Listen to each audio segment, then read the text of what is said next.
Good morning, good afternoon, and good evening around the world. Welcome back to the channel. My name is Blackjack. Today, as always, I'll be doing a YouTube deck tech for you guys from the comment section.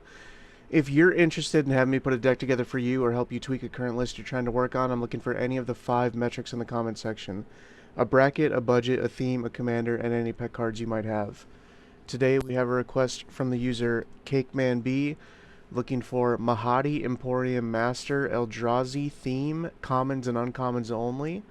So that is exactly what we did. So commons and uncommons only is essentially a pauper deck. This is $46, extremely low budget, extremely easy to ramp this up if you want to, but if you are looking for a deck to play at a much lower power scale, much lower power level, still try to have some fun, but really you're just there to make a game plan happen. It's not necessarily going to win the game, but you're just trying to do something interesting. This might be for you.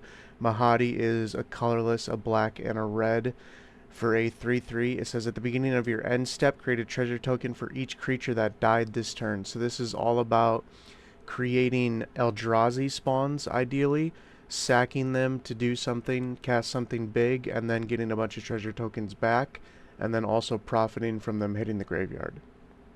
30 creatures. So, especially when you're talking budget, sacrifice effects can be one of your best ways to remove things from the board. Things like a Curse Marauder, Demon's Disciple, Fleshbag Marauder, Merciless Executioner, and I believe there's one more in here somewhere. Maybe not.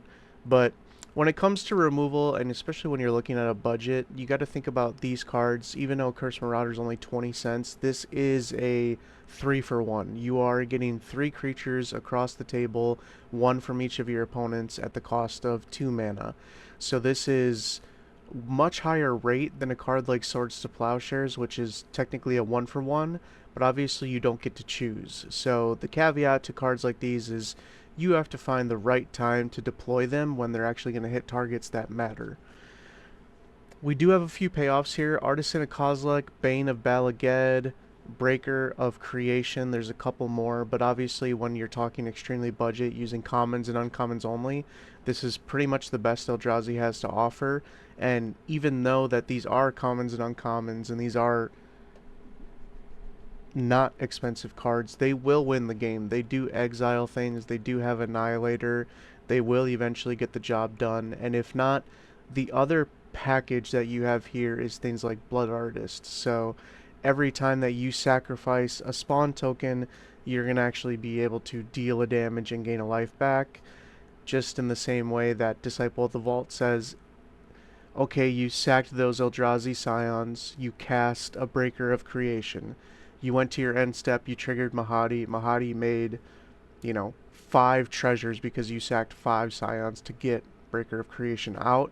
So then, Disciple is going to trigger when you sacrifice those treasures and deal more damage. So you're dealing damage on the front half of making the spawn tokens, and you're hopefully dealing damage on the back half from the treasures that your commander is creating and then utilizing those. Dread Drone and Emrakul's Hatcher are both just pretty good ways for you to actually generate the Scions. Glaring Fleshraker can make Scions and then also throw some damage around. Ingenious Artillerist can deal a bunch of damage based on the treasure tokens you make. Jury, whenever you sack a permanent, it gets a 1/1 counter, and then when it dies, it deals damage equal to its power to any target. Logamos, it makes elemental tokens, and then you can search your library for a card, put it in your hand, then shuffle if 5 or more creatures have died this turn. So typically we don't get to play, you know, searching for specific target cards in our deck, but this is super on theme, and it's very hard to achieve. Plus, your payoff you're going to get with this isn't going to really be game warping anyway. It's still cool, though. Loyal Apprentice to make tokens, Marionette to deal damage, Mayhem for damage, Markwood for damage, and then we also can draw cards from this kind of stuff. So Morbid Opportunist, and then Ndir's Nightblade for damage, Pawn of Ulamog for Scions, as well as Rapacious One.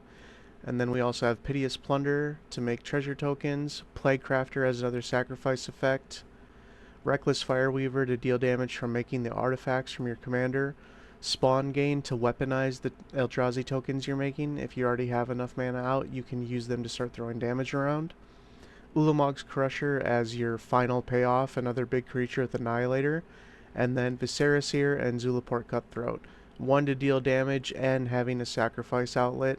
Not going to be something you actually utilize often.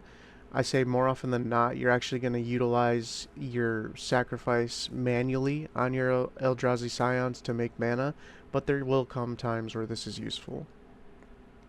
Sorceries, Fatal Grudge, so you get to draw a card and then basically have everybody sacrifice a creature if you sacrifice a Scion.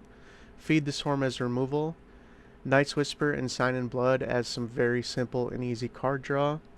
Vandal Blast, we've talked about this many times, but especially when you're looking at a deck where you can't utilize any rares, this is going to be probably the best removal you have. Victimize, just a great reanimator piece. Instance, so here we're going to have some ways to draw cards and actually utilize excess Scion tokens. So things like Big Score, Corrupted Conviction, Deadly Dispute, Plumb the Forbidden, Unexpected Windfall. All of these are going to be ways for us to actually weaponize these tokens and make use of them if they're just laying around. Dark Ritual to generate some mana in these colors. This is pretty much the best you're going to get when it comes to ramp. Being able to get your commander out a turn early or something like that can be extremely powerful. Liliana's Triumph as another sacrifice piece. Shieldred's Edict as another sacrifice piece. Tragic Slip as a piece of removal. You're pretty much going to be able to force Morbid Trigger any turn of the game, anytime you want, so giving something -13 will probably almost always get the job done.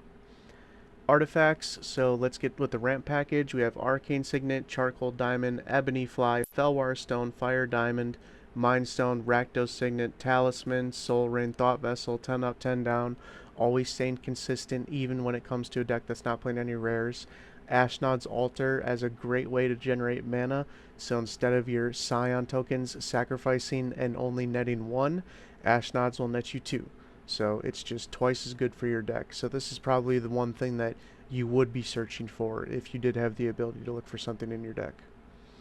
Oni Cult Anvil deals a little bit of damage when your stuff leaves the battlefield. You can sacrifice an artifact to have it deal 1 damage each opponent, and then when you have an artifact leave, you get to make a 1/1 construct. It only triggers once each turn, but it is a way to kind of keep the party going. Skull Clamp, the best card draw in any token deck ever made for the rest of time. It's incredible. Vat of Rebirth. So this is kind of a lawn play, a long-term reanimation piece, but for an uncommon, it's going to be very good for us. Enchantments, we have Bastion of Remembrance and Impact Tremors, both to get some damage going whenever our Eldrazi's are either dying or entering. And then finally, Vampiric Rites, another way for you to weaponize the excess Scions that you have to gain life and draw some cards. Lands, we don't have any rare lands, so very simple mana base. Reliquary Tower, how did you get in here? Whoa, let's pretend we didn't see that. That's a rare. Though I don't think every version of that is rare.